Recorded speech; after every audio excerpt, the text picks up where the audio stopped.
Hello and welcome to another video and podcast from Fantasy Football Scout. My name is Joe and today I'm joined by Mark, aka the FPL General, to look ahead to Game Week 35. We look back on his free hit 34 and we see what shape his team is in. Now his regular players are back. Welcome Mark, how are you? I'm very well, Joe. How are you? Good to be back for another video. Not many left. Game Week 35. No, we've got 36. There's 7. No, that's it. Just four more more left. 4 more left. I can't believe it's May this week. I think we enter May on Thursday. So yeah, not too long to go. So it's a lot of chips out of the way now for a lot of people. So it's back to the grind of regular transfers and captaincy decisions. So hopefully finish the season strong. Definitely. We're both on green arrows, which is good. Both free hitted. One of those weeks where pretty much most of the free hit picks did well. So, I mean, even there'd be varying degrees of success depending on how many of these players that did well got into your team. But yeah, we were talking just before, and for me, pretty much every player that anyone could have got in was in my team at some point. And it just so happens that I had whatever squad I had at 11 o'clock on Saturday morning. And that's the way it is. I think that was the way for a lot of people as well. So I can't really think of like woulda, shoulda, couldas because pretty much most players were. Although some I wasn't considering and some I sort of thought maybe. Anyway, before we look back at Mark's team, here's a quick word from our sponsors, HUEL. This episode of Fantasy Football Scout is sponsored by HUEL Black Edition. HUEL Black Edition is ready to drink. It's a meal in a bottle and contains all the nutrients you need, including the right amount of protein, essential fats, carbohydrates, fiber, vitamins, and minerals as part of a balanced diet. Right now, new customers watching this, Fantasy Football Scout viewers, can visit huel.com/FFS and you'll get £10 off your first order when you use the code FFS at the checkout. And you'll also get a free gift. So that's £10 off your first order, not 10%, 10 whole British pounds. A great deal. Now, I've used HUEL genuinely for about 5 years, way before they asked to sponsor this, don't worry. I used to get it when it was just a powder and you pre-mixed it. But now it's even better. It comes all pre-mixed, ready in a bottle to just open and drink. Now, I love it, and the reason I use it is, well, twofold. One, I know I'm getting everything I need in a meal, and if you're short on time, if you're not a great cook like me, then you're just never quite sure that you're getting everything you need when you buy this stuff. Well, HUEL, the promise is you are getting everything you need, like I mentioned above. But also, the great thing about it is it's high in protein, 35 grams in protein in every bottle, and you know exactly how many calories you're getting, right? 400 calories. In a bottle. I've actually been going hard on HUEL for the last couple of months, and I've actually, regular viewers might notice, I've actually lost 2 stone since the start of the year, and HUEL has helped me do that. Again, you got to take it as part of a balanced diet, of course, but it's really, really helpful if you're just trying to watch what you eat. But it's also helpful just to get everything you need. So I love HUEL. I genuinely have used it lots. I like vanilla. I'm going to open it in front of you now. I like vanilla. Take the lid off. Get some on my fingers. I really like vanilla, but there is chocolate that I've tried. There is iced coffee, apparently. I haven't tried that, so I'm definitely going to try that one. And there's strawberry and banana as well. I think there's a couple of others, but you'll have to check it out. But it's very, very nice. Beautiful. It's a bit like a milkshake. I'll leave it on screen. It's a bit like a milkshake. If you've never tried it, you can just pop down to your Tesco or Sainsbury's. They sell them there quite often in like the sandwich aisle, and next to the drinks there'll be HUEL. Give it a go. But even if you just want to dive in, as I've said, go to the website. The link's on screen if you're watching on YouTube. If you're listening on podcast, I'll say it again, www.huel.com/FFS, and you'll get £10 off and a free gift when you use the code FFS at the checkout. I really do enjoy it. I'm really happy to promote this. Sometimes, on these videos, you might be asked to promote something and you don't really know what you're doing because you've never used it before and it's a bit fake. Genuinely, I've used it for years. So any other questions, if you follow me on X, @FantasyEd, @_FantasyEd, you can DM me and ask me any questions about HUEL. But it's really worth it. I've got a subscription. So I think it's 14 bottles every 2 weeks sent to me from HUEL, and it just comes and I just restock the fridge and I have one a day. So really, really good. Once again, just for clarity, this episode of Fantasy Football Scout is sponsored by HUEL Black Edition, if you hadn't guessed that. And you can go to huel.com/FFS today and use the code FFS to get £10 off your first order and a free gift. Go give it a try. And we're back. Okay, what we're going to do is have a look at Mark's previous game week, have a look at his team so far, and he does have another player to go. Also, we'll have a look at some midfielders, because he may make a midfield move, may not. But I know I'm considering a midfield move, and many of you watching and listening might be as well. We'll look at the fixtures as well. There could be some double game weeks coming. By the time you watch this, that announcement may have been made whether or not there are double game weeks, and it's looking a bit tenuous at this stage. And we'll also obviously reveal Mark's team for game week 35. So let's have a look at your free hit chip. 82 points. I've got a picture of Trippier here because he's among your stars. 15 points. You've got 3 double-digit hauls. Pretty much everyone returns apart from 3 players. And you've got Brian and Bomo to go. Pretty good. Yeah, I mean, pretty good. But if you visit the old social media platforms, you quickly realize this is a good free hit team. It's not a very, very good free hit team. So it's going to be a green arrow, and that's all I can ask for. So I'll take it and run, absolutely. And hopefully Brendan Bumo Thursday night can add a little gloss to this as well. Just going back on some of the decisions, I was pretty happy with my rank going into the game week, around 27, 28k. So I didn't feel the need to really go for it. So I avoided players who I felt were minutes risks, like Trent Alexander-Arnold and Sessegnon in particular. And of course, I seen the Fulham team sheets, seen Sessegnon at left back, and I thought, result, not much attacking threat there. And then he leaves it right until the end, and he scores a fantastic header. Goalkeeper was always going to be Alisson or Pope for me. So kind of glad I went for Pope on that one. And I was never going to go Jose Sa. Again, there was injuries out over him anyway. So that was just a bit of variance that didn't fall my way. But yeah, you look at this team, you look at a 15-pointer from Trippier, Aitnery with 11, Pope clean sheet, Captain Salah returned, Luis Diaz returned, Cunha with a 15-pointer, and Isak with 6. And you would expect, a massive green arrow. I think I'm only up about 3 or 4k at the moment. But like I say, Mbeumo's still to go. So overall, a good game week, and well done to those who did even better. Fantastic to see I think you had it yourself, the clean sweep of the 4 at the back with Sa and Sessegnon. That's a game week that you'll remember for a long time. Yeah, I mean, where I was in the rankings, which was 128k, I took a few more risks on those minutes. Also, I did the team news with Neil video, and he basically said, "Oh, Sessegnon's fine. I mean, whether he'll start or not, but he says fitness-wise, is no problem there." So I just thought, he's probably going to start. What I didn't know was that I think Anthony Robinson's wife was due a baby this month, which I guess was why he was missing, because it was unusual for him to be missing. There was no injury speculation, but I mean, that may or may not be true, but. So that seems to have been what's happened there, and that moves Sessegnon back. But yeah, I got that clean sweep of Trippier, Aitnery, Sarr, and Sessegnon. And as we were saying before on air, I was actually I was listening to the commentary on the radio in that game, and I missed the whole thing with the penalty. So I didn't even have the stress of, oh my God, I'm about to have my Aitnery and Sarr double clean sheet sort of stacking of the defence wiped out. I didn't even have that. I just came back to find myself with 5 more points, and I just didn't know how, which was nice. Yeah, I found the on that penalty one. I found it quite frustrating as a non-Sa owner, because usually when it comes to picking an FPL goalkeeper on my team, I need to rate the goalkeeper as well in real life. I need to think they're a really good goalkeeper, and I don't really put Sa in that bracket. And then he makes the mistake to give away the penalty, and he should have been punished for it.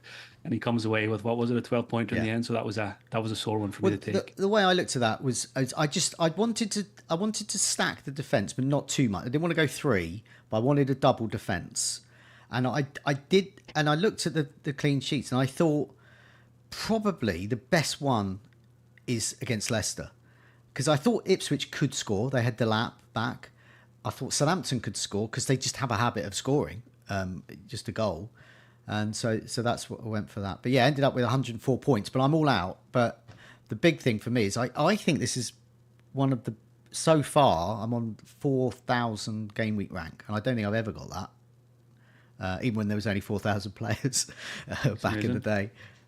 So yeah, I'm just counting up. Yeah, that's amazing. I'm just counting up my head. I think when Mbeumo gets his 21-pointer on Thursday, I think I'll be I'll be on 105. Yeah, you'll just do that. Yeah. So I mean, yeah, I'm what I'm on at the moment doesn't matter. Who cares?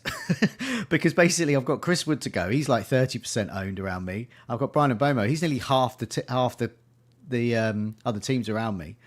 So if they both blank, fair enough. But they're both good. So it's unlikely that they'll both blank. No, I think that's very strange. But yeah, so I think on the whole, for free hitters, it's been good. I think for those that haven't free hitted, I think they would have done okay, because I think I see a number of those would have brought in or already had players like Jared Bowen, who did well for assists at Brighton. Cunha as well, obviously did well. Nori, I've seen in a few teams.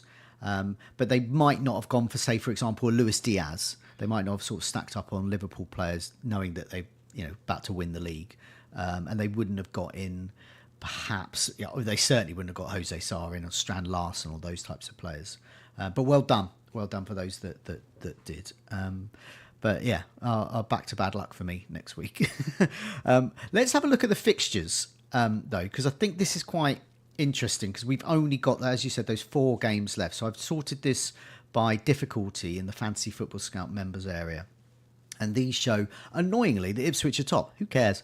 No one wants them. But they've got Everton away, Brentford at home, Leicester away, West Ham at home. I mean, I'd say that was quite mixed. Nottingham Forest are good, but are they just about limping over the line for this one? They've got Crystal Palace, Leicester home games, very strong in 36. West Ham and Chelsea. You've got a Forest defender, I have as well. Chris Wood is mighty tempting for that 36 game against Leicester. And then you've got Man City as well. Wolves, Southampton, Bournemouth, Fulham. It's a bit more like it. Everton's fixtures are pretty good. They've got Ipswich and Southampton at home. So their defence in particular I do like. Brentford, Brian and Bomo as well, doing well. Got Manchester United, Ipswich, Fulham and Wolves. And West Ham, which is good for Jared Bowen. Tottenham, Manchester United, Nottingham Forest. And then they end the campaign with Ipswich. Meanwhile, further down, you've got Chelsea. They're pretty much a no-go. Liverpool, they're really down there, but I don't know what their motivation is now. And then Crystal Palace quite low down, bad fixtures. Brighton low down. That, I would argue, is good news, because Brighton performed better against better teams. They've got Newcastle at home. They've got good form against Newcastle. Wolves away. Liverpool at home. What team will Liverpool put out for that game? And then Tottenham away. So I actually think they're pretty good fixtures for Brighton. I'm not sure why they've fell down. I think the people that do the season ticket haven't factored in that Brighton are absolutely terrible against teams they should beat, and somehow can beat like the likes of City and Arsenal and whoever. But yeah, what does this tell you about your future moves for the final few weeks?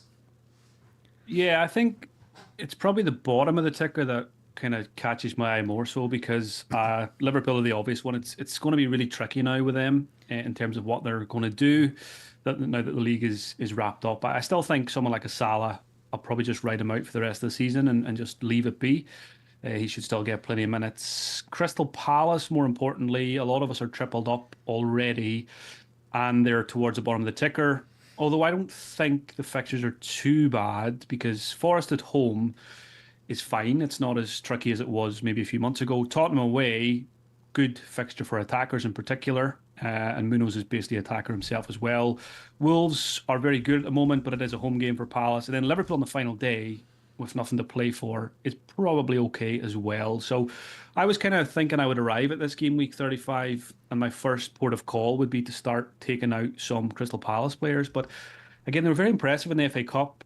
Sarr in particular was good, scoring a brace, a couple of other chances as well.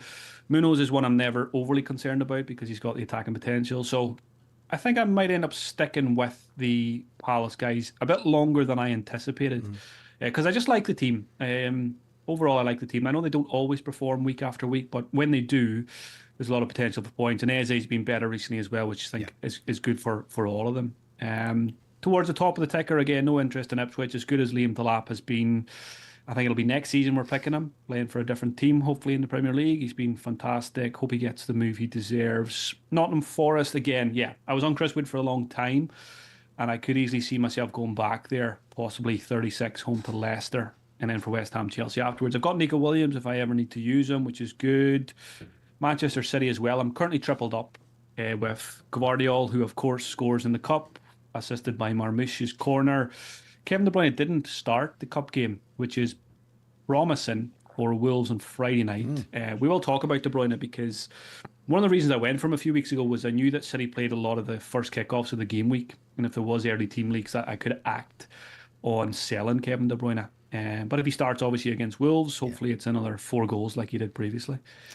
Yeah, I mean, you mentioned about the Crystal Palace triple up. Like many people, both of us have got Mateta there. I had sort of earmarked to move him, but I might end up keeping him. But there's other strikers I want. You mentioned Chris Wood there. Wissa, Brentford, Cunha is looking irresistible at the moment, even in tough games. And he hasn't got that many tough games. He's got Brighton, Crystal Palace, and Brentford as his final 3.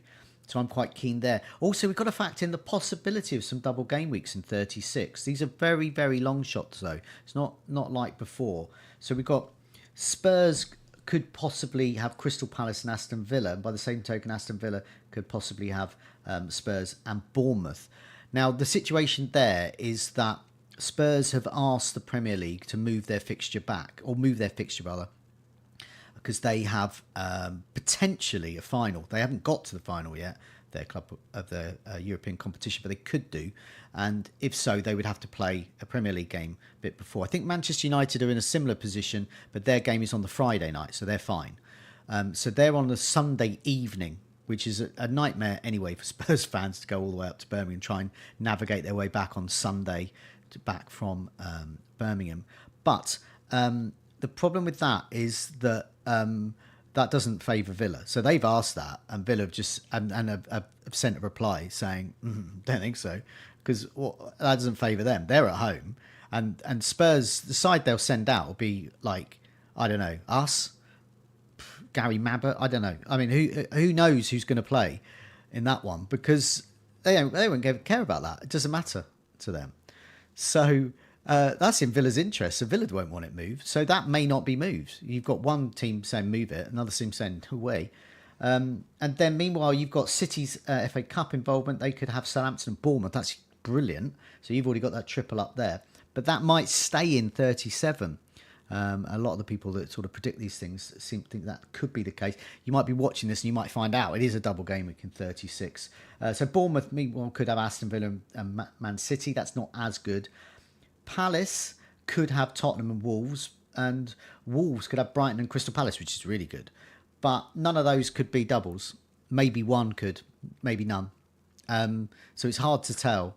And a lot of people are saying don't make any transfers until we know. But I've got, and you have as well, and many people watching and listening, they've already got a sprinkling of players from these teams. We've already got some City. We might have a bit of Bournemouth. We'll have Palace. Might have a bit of Wolves. I think there'll be rotation for a lot of it. I don't want any Crystal Palace players for their double if they have a double. Who's going to play in that? And especially Spurs as well. I just don't think they look that good doubles outside of if Wolves get a double, for example. I'll be interested in Cunha, obviously. Yeah, I mean, Cunha's irresistible at the moment. Interested. As a Man United fan, I hope the links are true and he ends up with us next season. We might go from 15th in the league to maybe 12th or 13th next year with him up front. But yeah, back to, we're recording on Monday. The key advice this week from everyone is do nothing, because it sounds like we should find out regardless before the deadline what's happening, or at least there's a very high chance that we're going to find out. Now, it is a Friday deadline. And hopefully we don't get the chaotic scenario of a 5 o'clock announcement on Friday with a 6:30 deadline or 6 o'clock deadline, whenever it is. So hopefully it comes before Friday. And if it is Friday, hopefully it's early in the day to give us a bit of clarity. But yeah, sit in your hands, do nothing until we get some further news this week.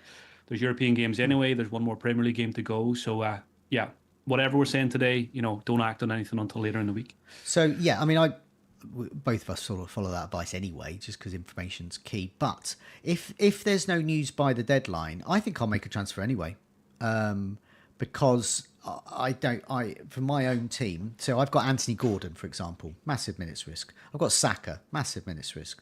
I've got Sarr on the bench from Crystal Palace, quite happy for him to play. So it leaves me a sort of a good midfielder short. So I'm looking, and it brings us into our next table really.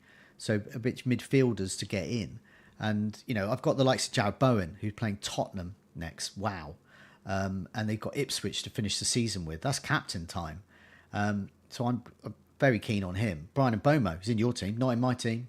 We've got Manchester United, Ipswich, Fulham, Wolves. Very keen on him as well. Maybe another Man City player. I mean, Kevin De Bruyne against Wolves, he's got history there. So there's a lot of midfielders I want, a lot of transfers I'd like to make. So I don't think I personally would be holding off. So I'm not one of those content creators saying, this is the way you should do it. You should not make a transfer. Or, you know, I think just look at your team. It's such a team specific. If you need to make a transfer, make one. Yeah, I think I will. I totally echo that. It's if there's no news by Friday and you're looking at a fixture ticker, you know, every team has 4 games left, and whether, you know, one of them might end up with a double in the blank, there's going to be a few more transfers for you to use anyway to navigate. So it's not going to impact me too much. I think I hopefully will be end up pretty happy with my team on Friday, and hopefully won't need to do anything.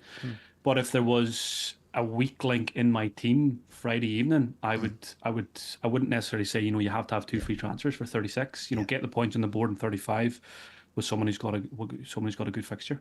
Yeah, I think as well for a player like, say, Jared Bowen against Tottenham, that I'm just seeing goals and assists in my head as soon as I say those words. Brian Mbomo against Manchester United, followed by Ipswich, same thing.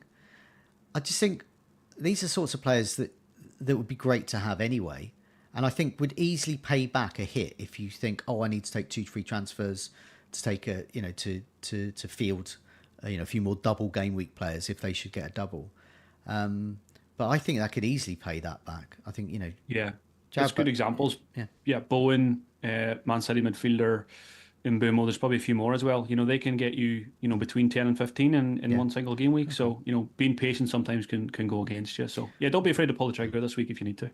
Let's have a look at a table of midfielders. So, for example, if you get a leak before that Kevin De Bruyne is out for this game, you might make a move. You might not, but you might. For me, I'll be looking at Anthony Gordon in my team and thinking, well, I'll just switch him to Sarr. But is that still the best I can do? I wouldn't mind having a sub. And Jared Bowen, probably because he just you know, got 9 points, got a couple of assists against my team, Brighton. But Brian Mbomo, fantastic. So they're the 2 I really like. But here's a list I've got. So I've sorted this by minutes per expected goal involvement, non-penalty, last 6 matches. We've got a whole range of other data in there as well. Top of this list is Rashford, your old friend from Manchester United.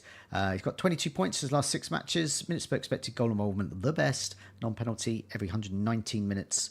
Only in 7% of teams. That's because we don't know whether he's going to start, and he didn't start in the FA Cup, and I don't know whether he's injured at the moment. I think he is. Okay. I think he is injured. Okay. So I think he's going to be out for a couple of weeks. So we can skip over him, I think. Okay, we can skip over him then. But by the same token, we're not talking about forwards, but that propels Ollie Watkins into our thinking if they get a double. So he will be with Aston Villa against Bournemouth and Tottenham, but no Rashford. That is Ollie Watkins territory, and I'll be getting him. Probably Isak would make way for him. Yeah, could be Isak, or it could be Mateta plus a few bob. Yeah, but if that's not the case, then you know, Ollie Watkins is just Ollie Watkins against one team. Next name is Salah. He's already in your team. He's in most teams. Some people might be thinking of getting rid of, though. What is his motivation? I think he's 5 goals clear of getting the Golden Boot. He's just won the league. They can't do anything else. There's nothing else to play for. There's no other cup competitions. He's just got his 200th goal. Minutes per expected goal involvement, non-penalty every 157 minutes. He's in 7 in 10 teams. It's pretty much 100% around my rank. 18 chances created, 17 shots inside the box, 3 goals and assists in his last 6 matches. Obviously, he's brilliant. But is he going to continue being brilliant? And is he captainable? That's the big question. I was just going to say that it's much harder. It feels much harder to captain him now that the league is done.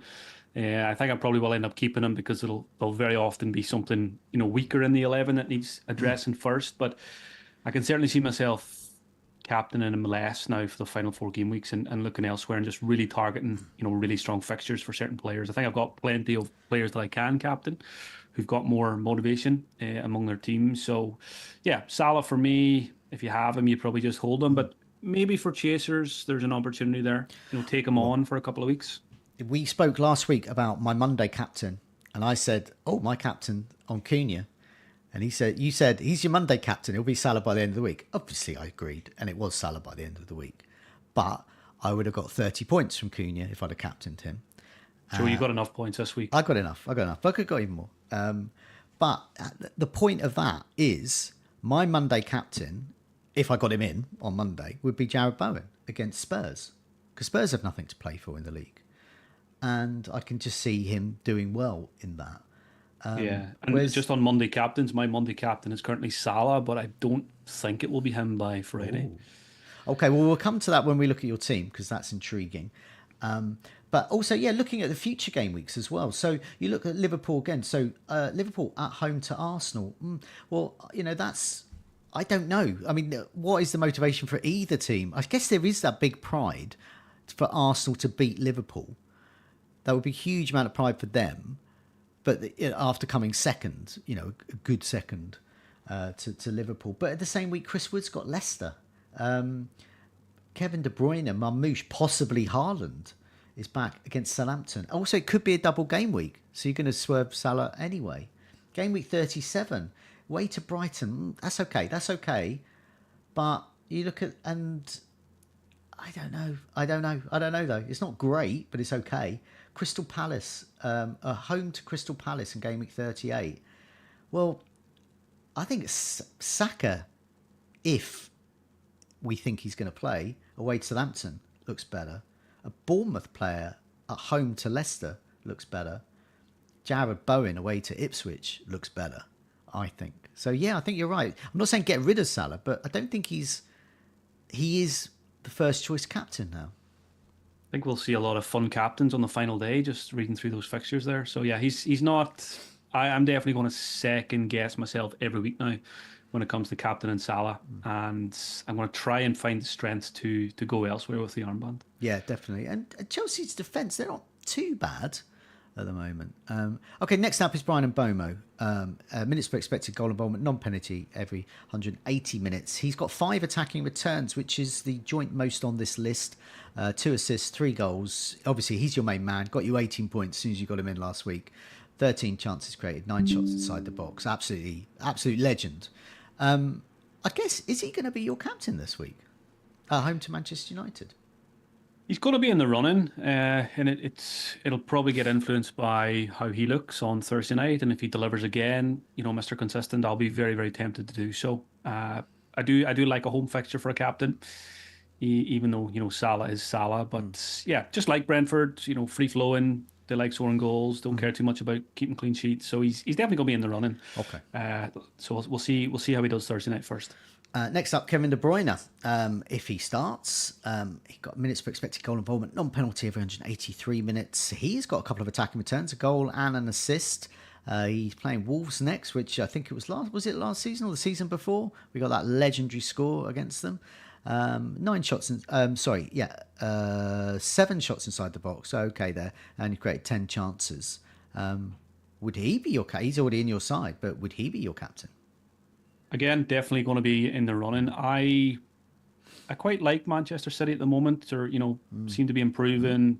They've got to win games, and arrested De Bruyne in the cup. I liked as well. So I'll only do it if there is news before deadline, and there often is with Manchester City. So De Bruyne, if he's starting, he definitely stays in my team, and if he's starting, there's a very good chance he gets the armband. But again, Marmoush will be in the running, like you said, and Mbeumo will be in the running, and I'm not going to rule Salah out yet.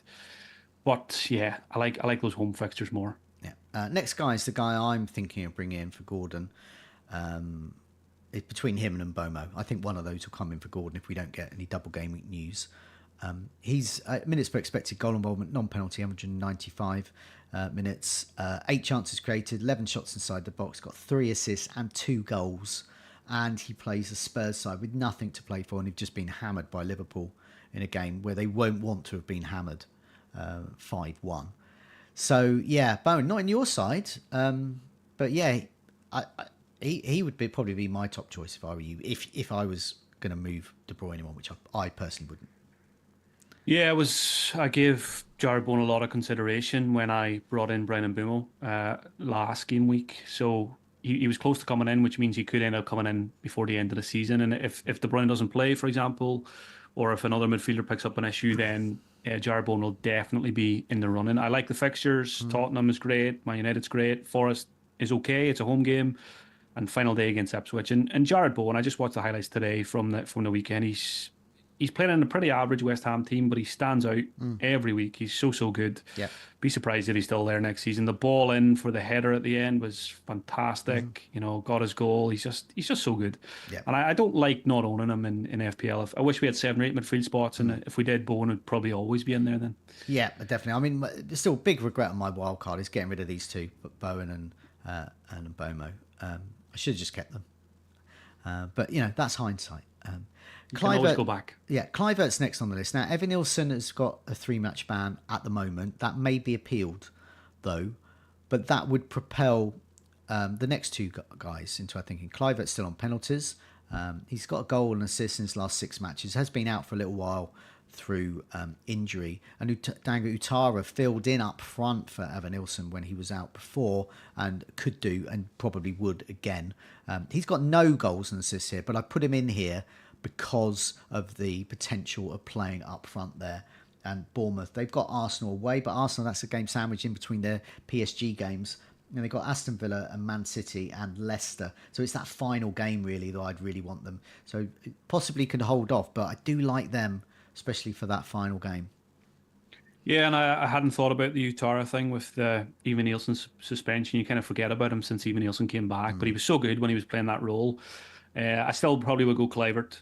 Just penalties, you know, rate the player, just having a fantastic season, and certainly not against going back to the Bournemouth midfielders. They've been so consistent throughout the campaign, and certainly won't be ignoring them. Yeah, we're saying that Utara, Evan Nilsson will, if that ban is upheld, would be back for that final Leicester game. Also, Semenyo is taking shot after shot after shot. Obviously, some of them are going to go in. So he is obviously always in consideration. Got on the score sheet again at the weekend there, so it's worth pointing them out. Eze's next on the list. Arguably Crystal Palace's best player at the moment. 2 goals, 2 assists. He's certainly getting the returns. Not many shots inside the box, though. A lot of long-range efforts there.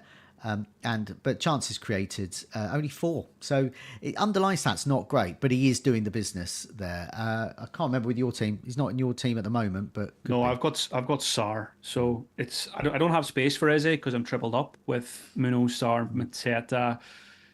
Sar's been really frustrating. You know, his underlying numbers are right up there, top 6, top 7 for a lot of metrics for the season among midfielders. But then when you own him in FPL, he often does very little, and then he goes and scores a brace again in the FA Cup and looks like a world beater. You know, great goals. So hopefully he can translate some of that over to the Premier League before the season is over. If I had a clean slate, I probably would go Eze over Sar at the moment. And again, I wouldn't be worried about the underlying stats. He's the kind of player that is just good enough to trump those stats. And, you know, again, good example of the weekend, great goal from the edge of the box or just outside it against in the cup game. So Eze is a great option, but I can't get there unless I sell a Palace asset. A lot of these players are quite cheap, which could come in handy. Say, for example, Man City get a double when we hear the Haaland's back. I still think it's probably a little bit of a stretch too far for me, cost-wise, with Haaland's, when the rest of the City players are doing okay at the moment. But I think if you're looking to save a bit of money, you know, Saka down to one of these players, midfielders who like 5 or 6 million, could be free up the money in order to do that move. Rodgers would be among the top choices for that one. He's in a quarter of teams already. In my team, definitely. And I'm quite happy to play him pretty much most weeks, really, because he could get returns. Might not, though. He's got 4 assists and a goal, so 5 attacking returns, the joint most on this list there, from 7 shots inside the box, but created 10 chances. He is an ever-present. The whole of the team gets rotated, and no one is safe from rotation, except for Rodgers. He can play all the time. So while that's continuing, I will happily keep playing him. And he would be an option for you if you need the money. Yeah, and again, I'm thinking about, you know, if Rashford is out for a wee while, we probably will gravitate towards Watkins, and someone like a Rodgers, you know, facilitates that as well. You know, whether you want double Villa attack is another question and probably a podcast in itself. But I think when the season is over, when I reflect on it, one of my biggest regrets will be not backing Rodgers throughout the whole campaign. I had him for a while, maybe had him twice. Always, you know, just rate him extremely highly. It was quite clear that his minutes were better than everyone else's. And a 5 million midfielder who's on, a silly amount of attacking returns for his price is something I've probably let slip through the net too often this season. So maybe I will go back there at some point before the campaign's over. And the final name on the list is Alanga. Now, he, for some reason, is not getting the minutes that he should be getting. I don't know about you, but whenever I see Forest games, he seems visibly the best player there. He's got an assist and 3 goals. So that's 4 attacking returns in his last 6 matches. Not many shots inside the box, not many chances created, but he's obviously very potent when he's getting near goal as well. It's more of a fixtures play, really. Got Crystal Palace away up next, and then he's got Leicester at home, West Ham, and then Chelsea. So I don't think they're too bad run of fixtures there. He's just another player to consider if you need the money. Yeah, I was very surprised when I looked at the FA Cup team sheet and he was on the bench again. But again, probably tactical from Nuno against Manchester City. But when you look at those fixtures that you just read out that Nottingham Forest have, I would expect Alanga to start those next couple of games. It does come with risk, of course, because he has been on the bench last couple of weeks. But like you, he's been absolutely sensational for Forest this season. Arguably one of the most important attackers alongside Chris Wood. So if you're feeling a bit of a punt and you want to, maybe lean into something that others won't, then Alanga, we've seen there Forest are near the top of the ticker. So again, another player that I probably didn't own it all this season, and I definitely should have at some point. Yeah, I think one of the key things this season has been to target the promoted sides, and I think that Leicester are even worse than Ipswich and Southampton. They just seem it. So I think that could be the way to go. And I look at the fixtures. I see Nottingham Forest Gameweek 36 are home to Leicester. Doesn't get better than that as a fixture. You want some of their attacking threat, and I think Alanga could fit the bill. Chris Wood used to play for Leicester, didn't he? Oh well, that's it. Then I'll get him in, because he literally always. Think he did. Well, he scores about a lot of teams. He's been in a lot of teams, but he pretty much does well in most games against former clubs. Newcastle, Brighton. Has he played Bristol City yet? Burnley. All of these, I expect him to score against them. I'm gonna have to try and manoeuvre a move for Chris Wood for Leicester, I think. Yeah, that's definitely the way. Okay, well, let's have a look at your team for next week. Okay, so this is a bit of future gazing there. So let's have a look at next week. And you've got sort of some captaincy plans. And just go through your team. What potential move you might make. Any of those midfielders appeal if De Bruyne is out. And also, I think captaincy would be key for this. Yeah, so first of all, 1 free transfer available, 0.0 in the bank. So not much I can do. Goalkeeper currently David Raya and Saliba, double defence, which is fine. Gvardiol and Munoz for their attacking potential, home fixtures. Midfield of De Bruyne, hopefully he starts. Salah currently has the armband, but I'll come back to that. Brendan Buma home to Man United, and then you've got Sarr and Mateta there as well. So tripled up on Palace against Forest. Doesn't feel fantastic, but happy to back them. Then Marmoush and Isak make up the front 3. On the bench, Jacob Murphy, who arguably could start over someone like Sarr. He's been very consistent. Nico Williams and Colwell, who I do not want near my starting 11. Colwell in particular, because he plays Liverpool. Williams is fine, but I've got my triple Palace. So transfer-wise, I don't want to make a transfer. That is the ideal scenario. The 3 City guys all start, and I find out before the deadline. Or if there's no news, I just stick with it and hope for the best. And roll a transfer. Captaincy-wise, I don't really want to captain Salah away to Chelsea because I just don't think it's a fantastic fixture, and they're going to be celebrating this week. I know Salah's very sensible and he'll be fine, but the team, you would expect a bit of a drop off possibly the game after win the league. Man City captains I like, even though Wolves have been really good. I do quite fancy De Bruyne captaincy this week if he starts.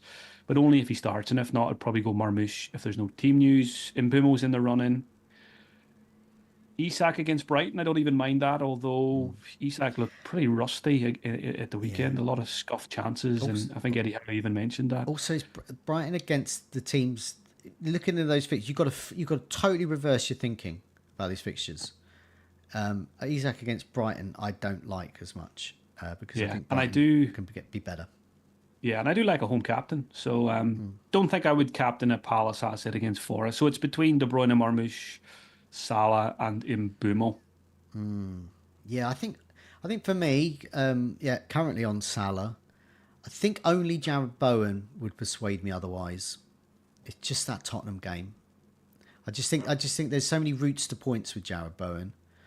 And with Salah, I don't doubt his motivation, but it's, as you say, it's the rest of the team around him. I don't know what other motivation there is for them. But they've won everything this season that they can go in for. There's nothing left for them.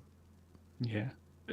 Like you say, it's the team overall. You never have to worry about Salah. Liverpool could be 40 points clear and Salah would still be as hungry as ever to get goals. So you can rely on him. It's just what kind of Liverpool are we going to get in a on paper at least difficult away tie against Chelsea, who are going for Champions League. So yeah, I'll probably swerve him this week and hopefully he won't punish me too much. Yeah, he'll be up against Salah on the right. He'll be up against Cucurella. Yeah. Okay. Okay, maybe I am on Captain Salah. I do like Cucurella, but he has other roles within the team now. So sometimes he's not there to stop Salah. If his role most importantly, he's up against Bob Sanchez. I know Bob Sanchez was better at the weekend, but he's got howlers in him. So yeah, I'm starting to warm to that now. Maybe Salah is actually the best captain anyway. Anyway, that's quite. There's quite a lot to think about after probably a very eventful game week 34, whether people were free hitting or not. It's just because there was a lot of good players against a lot of terrible teams. And this week it's the total reverse. We've got, looking at it, Ipswich against Everton. So I like the Everton defence, and I'll be talking about them a bit more in my video. We're talking about like if I had another free hit for game week 35. But other than that, long term, do we really want to double up on the Everton defence, that type of thing? And the other one, the real big worry, is Leicester against Southampton. I cannot predict that. And to be honest, I don't want to predict that because I don't want any of their players. So a lot of those teams are sort of out of the equation. So it's not like these wonderful attacking players we want are against those terrible teams. But I think the only one really is, if you're looking for a poor defence, is Spurs, and a good player is Bowen. So I think that's the one there. But we'll talk about that on videos during the week. Plenty more content this week. We've got the Scoutcast, burning questions, team news as ever on Friday. We'll do that because it's Friday deadline this week. Before we go, Mark, anything you wanted to add? No, just enjoy the final 4 game weeks, folks. It's going to be a bloody long summer with no tournaments. So enjoy every minute. I know it's very hard to enjoy FPL, but you will miss the pain when it's gone. So embrace it for the next few weeks. Indeed. Embrace the pain. Thanks a lot for your time. Take care. See you soon. Cheers all.